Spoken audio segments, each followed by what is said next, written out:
ransom. I've escaped. To all of my subscribers, all 36 of you, I thank you very much. And we're getting all kinds of content at the end of the year there. I'm thinking, okay, Mike, you can relax a little bit with the content.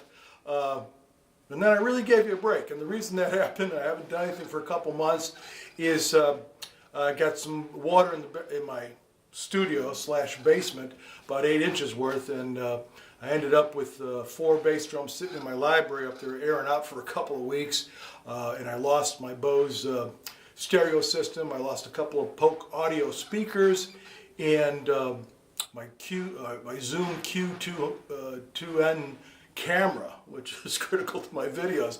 So to replace all of that took a couple of 3 weeks, and then of course I was facing the job of squaring this away, and in so doing, my back, which isn't everything it used to be when I was younger, went out. So I lost a couple weeks there, and then despite a flu shot last fall, I got the flu that everybody had, and I was on my back for another couple weeks. So I lost about 6 or 8 weeks here, and I'm just getting to the drums this weekend. I've got the camera replaced, obviously, and the drums survived quite nicely. So getting back in the groove here. I just did a blues tune. Excuse me, I'm doing a Hillary Clinton here.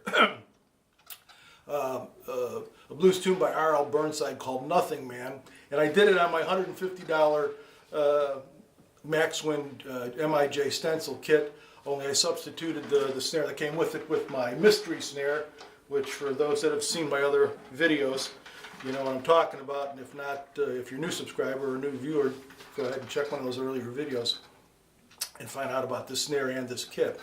RL Burnside is somebody I just discovered a couple of years ago. Some of you people may be very familiar with him. And of course, then I Googled him and found out he had died in 2005. But he was a Mississippi blues man, and he used to play in the old juke joints. He'd work out in the fields during the day, and then he'd play at night in clubs and on weekends at these little juke joints. And he was known regionally, but until his late 50s, early 60s, he wasn't really known beyond that. And then he hooked up with a guy, well, he hooked up with Fat Possum Records, which was trying to capture the last of the Louisiana bluesmen before they started to pass, because they're all pretty elderly guys, those originals. And he was their most successful talent. But they hooked him up with some contemporary guys, some rock and roll guys, and his sound, there's a lot of albums that are great with the old blues sound, and then there's some that are like a mix of contemporary, more rock and roll oriented kind of music and orchestrations that are very hip too. Not exemplified by this tune, but the interesting thing about RL Burnside is in the song he says, "You can't arrest me, I pay rent here." Well, you can arrest him. He killed a guy over a crap game years and years ago, and because his boss had influence, and this is in the South back in the 40s, 50s, 60s, whatever. He had influence and got RL off with 6 months, so RL could be back out on the tractor.